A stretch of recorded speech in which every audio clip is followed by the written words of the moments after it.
주님께서 여러분과 함께 요한이 전한 거룩한 복음입니다.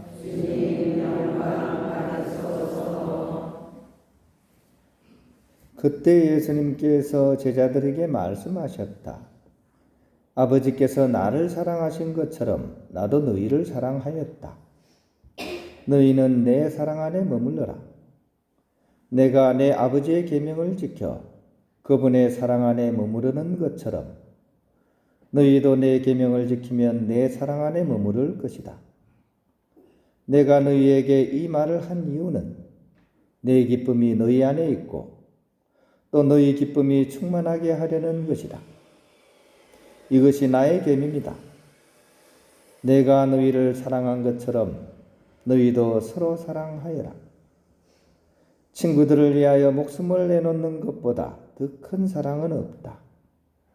내가 너희에게 명령하는 것을 실천하면 너희는 나의 친구가 된다. 나는 너희를 더 이상 종이라고 부르지 않는다. 종은 주인이 하는 일을 모르기 때문이다. 나는 너희를 친구라고 불렀다. 내가 내 아버지에게서 들은 것을 너희에게 모두 알려주었기 때문이다. 너희가 나를 뽑은 것이 아니라 내가 너희를 뽑아 세웠다. 너희가 가서 열매를 맺어 너희의 그 열매가 언제나 남아있게 하려는 것이다. 그리하여 너희가 내 이름으로 아버지께 청하는 것을 그분께서 너희에게 주시게 하려는 것이다.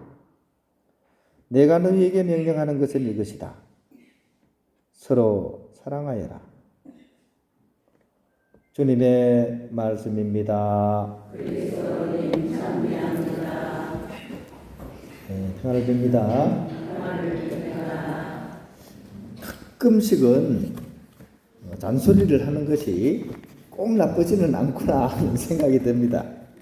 왜냐면 오늘 여러분들이 이제 묵상하는 게 지난주하고는 너무나 많이 달라졌어요.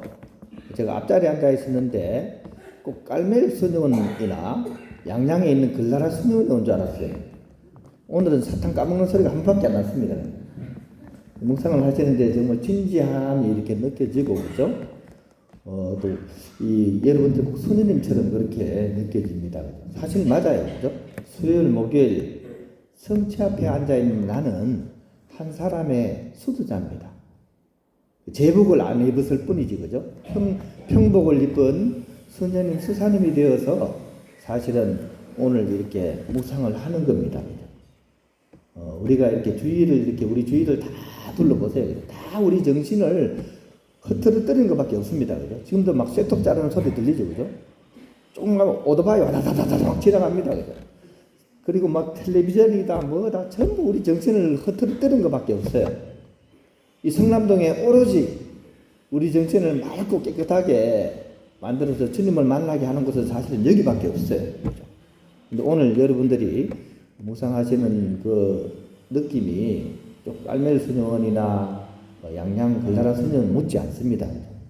다음 주에도 여러분들이 일주일에 딱 2번밖에 안 됩니다. 사실은 매일 해야 되는데 우리가 사는 게 워낙 바쁘다 보니까 그런데 적어도 여기 있는 시간만큼은 한 사람의 수도자가 되어서 주님과 이렇게 고요 안에서, 침묵 안에서, 외적, 내적 침묵 안에서 주님을 만나는 그 시간을 여러분들이 소중하게 생각하고 또 그것을 통해서 맑고 맑아져서 주님을 만나는, 주님 만나는 방법은 다른 게 아니라 맑고 맑아지는 것밖에 없습니다. 호수가 맑아지면 산이 보이잖아요. 그죠? 똑같습니다. 우리 영혼이 맑아지면 그때 주님께서 당신의 모습을 드러내는 그 방식입니다. 막 우리는 또 막 이렇게 막 박수 막 치고 막 혼을 막 빼가지고 주님만, 그것도 물론 도움이 될 수 있어요. 하지만 정말 깊이 하느님을 만나려면 우리 영혼이 맑아지는 것, 그게 제일 좋은 방법입니다. 그러니까 성체적으로 통해서 우리는 그렇게 주님을 만날 수가 있습니다. 그래서 여러분들이 우리 묵상하는 시간 소중하게 생각하시고 수요일 목요일은 여러분이 누구시라고요? 수녀님이고 수사님인 겁니다. 여기 와서 이렇게 묵상하는 시간을 잘 활용하셔서 여기서 잘 되면 집에서도 할 수 있습니다. 그죠? 집에 가서도 짬짬이 시간을 내서 이 주님을 만나는 그런 묵상의 시간을 여러분들이 잘 가지셨으면 좋겠습니다. 오늘은 확실히 잔소리를 한 효과가 나서 아주 기분이 좋아요. 저만 그런지 모르겠습니다. 수도원 회의를 지난주에 저희들이 했고요. 저희들은 이제 수도원 회의를 하고 나면 공동의식이라는 걸 해요. 이제 한 달 동안 이렇게 지내고 이제 좀 편하게 식사도 같이 하면서 이렇게 수도 생활에 대해서 또 아니면 우리 일상에 대해서 막 이렇게 하는 시간이 있습니다. 돌아가면서 이제 식사 메뉴도 선택을 하는데요. 이번 저희 수도원의 이제 공동회식 메뉴는 보좌 신부님이 이제 차례입니다. 본인이 원하는 이제 음식점으로 가는 거죠, 그죠? 근데 보좌 신부님이 고기를 굉장히 싫어합니다. 그러니까 고기 종류 없는 음식점을 찾으면 우리 주위는 없어요, 그죠? 다 고기집이야, 그죠? 유일하게 좀 좋아하는 게 이제 토마토 이거 좋아합니다. 토마토 엄청 좋아합니다. 그래가지고 이제 이 주위에 가면 토마토 볶음밥을 하는 데가 있어요. 근데 거기가 이제 양고기 집이야. 양고기와 이거를 같이 할 수 있으니까 좋잖아요, 그죠? 다른 스사님들은 또 양고기 좋아하는데 또 우리 보좌 신부님은 토마토 볶음밥도 좋아하니까 같이 먹을 수 있는 데가 있어가지고 지난번에 거기 갔습니다. 잘 먹고 얘기도 잘 나누고 나오는데 다음에 또 오시라고 그 가게에서 복권을 주더라고요. 복권. 옛날에 뭐 주택 복권, 무슨 토토 복권 뭐 있잖아요.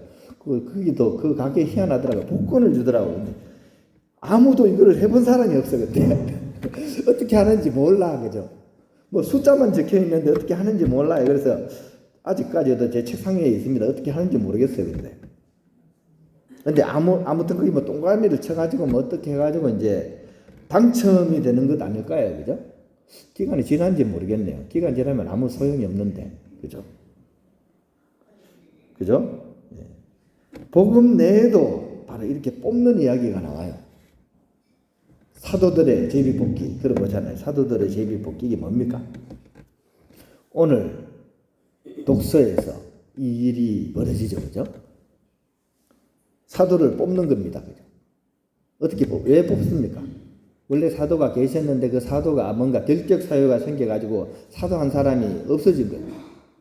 그래서 이 12사도를 채우기 위해서 오늘 이 독서에서 사도를 뽑는 일이 벌어집니다. 이게 사도들의 제비뽑기입니다. 누가 당첨이 되시죠? 마태아 사도가 이제 뽑기로 당첨이 되는 거죠. 그죠? 그래서 이제 뽑힌 사람이 이제 12번째 사도로서 이렇게 뽑히는데 마태아 사도가 이렇게 선출이 되셨는데 이름이 참 의미가 있습니다. 마태아라는 뜻이 뭐죠? 마티아. 하느님의 선물이라는 뜻입니다. 하느님의 선물이라는 뜻이에요. 이 이름이 사실 절묘합니다. 이름의 의미가 절묘합니다. 그죠? 뜻이 뭐라고요? 하느님의 선물. 한 번 더 물어볼게요. 하느님의 선물. 왜 이렇게 물어볼까요? 그죠? 기억도 하고, 그죠? 강조도 하기 위해서. 그죠? 하느님의 선물인데, 어디에 액센트가 붙을까요? 하느님의 선물일까요? 아니면 하느님의 선물일까요? 예? 예, 하느님의 선물이다. 예, 손 들어 보십시오. 10분 정도, 그죠? 하느님의 선물. 예. 이건 한 11분 정도 되시네요. 그죠? 선물에 좀 더 포인트가 갔네요. 그런데 복음서를 읽어보면 하느님의 선물입니다. 뭐냐면 이 선물이 사도들이 뽑은 선물이 아니란 얘기입니다. 뽑기를 해가지고 당첨이 된 그런 의미가 아니라 하느님께서 뽑으신 하느님의 선물이라는 것에 핵심이 있는 겁니다. 복음 말씀 보세요. 오늘 복음 말씀에 너희가 나를 뽑은 게 아니라 어떻게? 내가 너희를 뽑았다 그러지 않습니까? 그죠? 오늘 16절 말씀이에요. 그죠? 복음 말씀, 그죠? 독서 24절에 뭐 어떻게 됩니까? 독서 오늘 읽은 독서 24절에 어떻게 나옵니까?